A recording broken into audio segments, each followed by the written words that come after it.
정오 종합뉴스.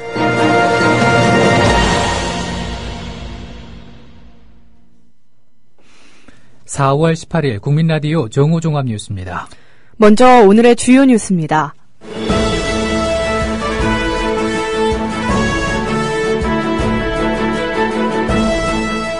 박근혜 대통령의 국정수행 지지도가 한 주 만에 8.1%포인트 폭락했습니다.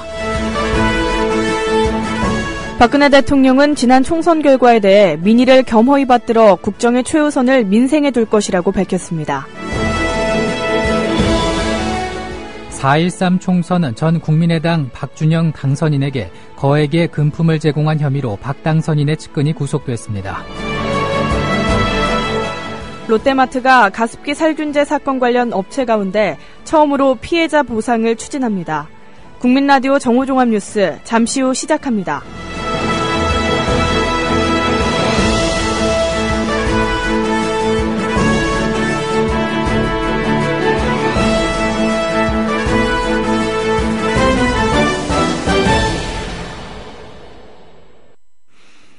리얼미터에 따르면 지난 14일에서 15일 전국 성인 1,012명을 대상으로 박근혜 대통령의 국정수행 지지도를 조사한 결과 지난주보다 8.1%포인트 폭락한 31.5%로 나타났습니다. 이는 박 대통령의 취임 후 약 3년 2개월 동안 해온 리얼미터 주간 정례조사 최저치입니다.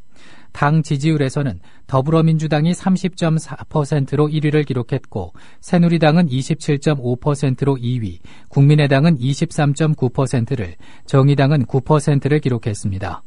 이번 조사는 전화면접과 자동응답 방식으로 무선전화와 유선전화 병행 임의 걸기 방법으로 조사했고 표본 오차는 95% 신뢰 수준에서 플러스 마이너스 3.1%포인트, 응답률은 4.0%입니다. 자세한 내용은 중앙선거 여론조사 공정심의위원회 홈페이지를 참조하면 됩니다. 박근혜 대통령은 새누리당이 참패한 20대 총선 결과와 관련해 국민의 민의를 겸허히 받들어 국정의 최우선 순위를 민생에 두고 경제발전과 경제혁신 3개년 계획 마무리에 혼신의 노력을 다하겠다고 말했습니다. 박 대통령은 오늘 청와대 수석비서관 회의를 주재하면서 이번 총선 결과는 국민의 민의가 무엇이었는가를 생각하는 계기가 됐다며 이같이 밝혔습니다. 박 대통령은 이어 20대 국회가 경제와 민생에 매진하는 일하는 국회가 되기를 기대하면서 정부도 새롭게 출범하는 국회와 긴밀히 협력해 나가겠다고 덧붙였습니다. 박 대통령이 20대 총선 이후 직접 입장을 밝힌 것은 이번이 처음입니다. 김종인 더불어민주당 비대위 대표는 오늘 과거와 달리 새로운 모습으로 정권교체의 바탕을 위해서 비대위 전원과 최대 노력을 경주하겠다고 국민께 약속드린다고 말했습니다. 김 대표는 오늘 오전 2기 비대위 출범 후 첫 회의에서 원내 제1당이 된 데에 대해 크게 기쁘면서도 냉혹한 수도권 민심에 두려움이 크다며 이렇게 밝혔습니다. 그러면서 총선에서 약속한 공약을 잘 정립해 입법 가능한 부분을 실현하고 최선의 노력을 다해서 내년 대선 준비를 철저히 할 것을 약속한다고 말했습니다. 친박 유기준 새누리당 의원은 오늘 야당들의 세월호 특별법 개정 요구에 대해 세월호 특조위 기간을 연장할 수 있는 것으로 본다고 말했습니다. 유기준 의원은 오늘 KBS 라디오 안녕하십니까 홍지명입니다와의 인터뷰에서 이 부분을 혹시 다른 법안과 연계하자고 말씀하신다면 그렇게 할 수 없는 일이라고 보고 지금 여야 의원들이 국회의 농해 수위에 계류 중에 있다며 이같이 말했습니다. 예, 이 부분을 혹시 다른 법안과 연계하자 이렇게 말씀하신다면 그것은 그렇게 할 수 없는 일이라고 보고요. 예. 지금 여야 의원들이 제출한 세월호 특별법 개정안이 국회 농해수위에 계류 중에 있습니다. 그 내용을 보면은 세월호 특조위 활동 기간을 연장하는 것이라든지 예. 또 세월호뿐만 아니라 국민 안전에 대한 전체로 활동 영역을 확대하는 이런 것들이 있기 때문에 네. 이 부분은 별도로 담당 상임위에서 의논을 해서 그게 맞는 것이라고 한다면 그 얼마든지 의논을 할 수 있는 것을 봅니다. 예. 한편 이번 총선에서 새누리당의 패배 원인에 대해서도 입장을 밝혔습니다. 선거를 하면서 말씀을 좀 들어보니까 이 경제 체감 경기가 좀 워낙 좋지 않다는 것에 대해서 국민들께서 많은 불만을 갖고 계셨고, 예. 또 새누리당의 이제 공천 파동, 또 신규 영입 인재 실패 이런 것들로 인해서 네. 그 여당 책임론, 여당 심판론 이런 게 굉장히 좀 많았던 것 같습니다. 네. 그래서 결국은 따져보면 이게 새누리당 그 구성원 모두의 책임으로 봐야 될 것 같고, 예. 자성을 하고 국민들께 이에 대한 수습책을 내놓고 반성하면서 지내는 게 맞는 게 아닌가 싶습니다. 네. 비단 이게 그 먹고 사는 문제뿐만 아니라 미래에 대한 희망 메시지가 지금 나오질 않고 있습니다. 네. 그리고 이제 그 물론 저 총선에서는 정권 심판론도 있지만은 또 한편으로는 이번에는 여당 심판론이 오히려 더 그 큰 의미를 갖고 있었던 것 아니냐. 지나치게 오만방자한 모습 보였던 데 대해서 이 심판을 하신 게 아닌가 그렇게 생각을 합니다. 다음 소식입니다. 4.13 총선 비례대표 공천을 명목으로 국민의당 박준영 당선인에게 거액의 금품을 제공한 혐의로 박 당선인의 측근이 구속됐습니다. 서울 남부지검은 박 당선인에게 금품을 건넨 혐의로 신민당 전 사무총장 김모 씨를 구속했다고 밝혔습니다. 김 씨는 국민의당 비례대표 공천 등과 관련해 박 당선인에게 3억 6천만 원 상당을 전달한 혐의를 받고 있습니다. 박 당선인은 김 씨가 신민당 사무총장과 후원회장을 맡으며 도움을 준 것은 맞지만 비례대표 공천과는 전혀 관련이 없다며 국민의당은 나 혼자 입당한 것으로 검찰에 해명할 일이 있다면 나가서 해명하겠다고 의혹을 부인했습니다. 박주성 국민의당 최고위원은 오늘 다시 양당 정치로 회귀하는 야권 통합은 있을 수 없다고 대선 야권 통합을 일축했습니다. 박 최고위원은 오늘 당사에서 열린 최고위원 회의에서 새누리당이든 더불어민주당이든 정략적 이해관계에 따라 3당 체제를 인위적으로 양당 체제로 재편하려는 시도가 있어선 안 된다며 이같이 말했습니다.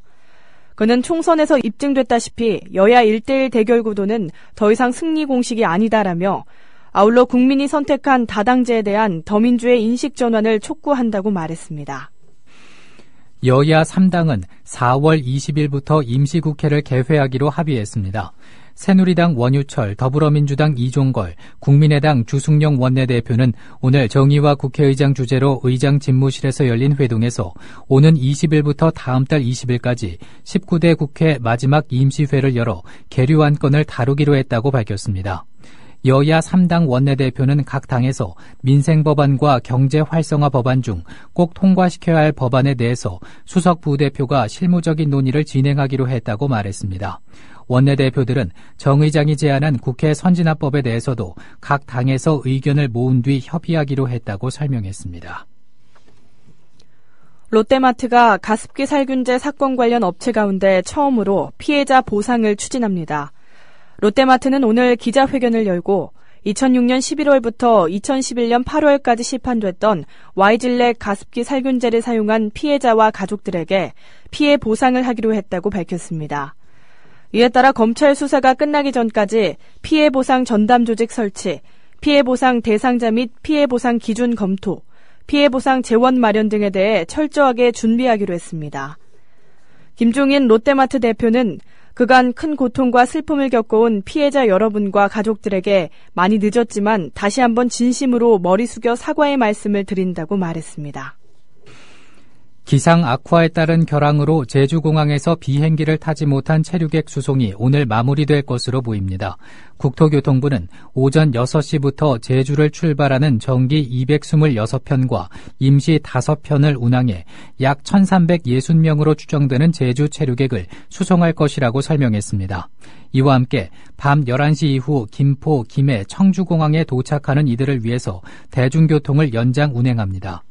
어제 오전부터 오늘 오전 6시까지 국내선과 국제선 325편을 통해서 체류객 6만 4천여 명이 제주를 떠난 것으로 집계됐습니다.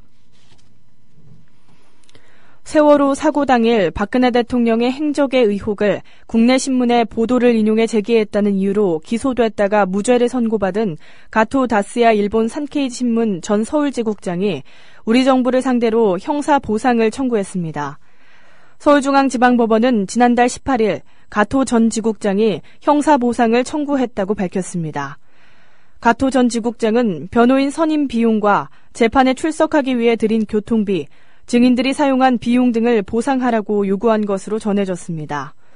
법에 따르면 국가는 무죄 판결이 확정된 경우 피고인의 비용을 보상해야 한다고 규정하고 있습니다.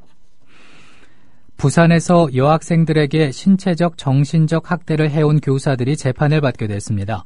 부산지검은 아동 청소년의 성보호에 관한 법률 위반 혐의로 부산 모 사립고등학교 남성교사 A모 씨를 구속 기소했다고 밝혔습니다. 검찰에 따르면 A씨는 2014년 6월부터 지난해 9월까지 자신이 재직 중인 학교에서 여학생 18명의 가슴과 엉덩이 등을 수차례 만지는 등 성추행한 혐의를 받고 있습니다. 또 아동복지법 위반 혐의로 같은 학교 여성교사 B모 씨를 불구속 기소했습니다. B 씨는 2013년 5월부터 지난해 10월까지 교내에서 여학생 5명에게 너희는 할 줄 아는 게 다리 벌리는 것밖에 없다며 수차례 폭언을 한 혐의를 받고 있습니다. 에콰도르를 강타한 규모 7.8의 강진으로 인해 숨진 사람이 238명으로 늘어났습니다. 호르헤 글라스 에콰도르 부통령은 강진으로 숨진 사람이 238명, 다친 사람은 1,557명으로 집계됐다고 밝혔습니다. 또 재난수습을 위해 군인 10,000명과 경찰 3,500명을 배치해 구조작업에 총력을 다하고 있다고 설명했습니다. 하지만 확인되지 않은 매몰자가 많아 사상자는 더 늘어날 것으로 우려됩니다. 전국 최초의 야구장 소음 피해 집단 소송이 광주에서 본격적으로 진행됩니다. 오늘 광주지법과 광주시에 따르면 오는 20일 광주 기아 챔피언스필드 야구장 인근 아파트 주민 732명이 지난해 9월 광주지법에 제기한 소음 피해 손해배상 청구 소송 변론이 열립니다. 법원은 지난해 프로야구 시즌이 종료되면서 소송의 주요 핵심인 소음에 대한 감정을 진행하지 못했습니다. 이 때문에 5달여 만에 재개되는 20일 변론 기일에는 야구장 소음 감정 방법 등이 결정될 것으로 보입니다. 끝으로 날씨입니다. 오늘 전국에 가끔 구름 많겠습니다. 중부지방과 경북 북부 내륙은 점차 흐려져 늦은 오후부터 비가 오는 곳 있겠습니다. 오늘 전국의 낮 최고 기온은 15도에서 21도가 되겠습니다. 서울의 지금 기온은 14.9도입니다. 정오종합 뉴스를 마칩니다. 제작의 이정일, 진행의 정승조, 김일아였습니다. 국민라디오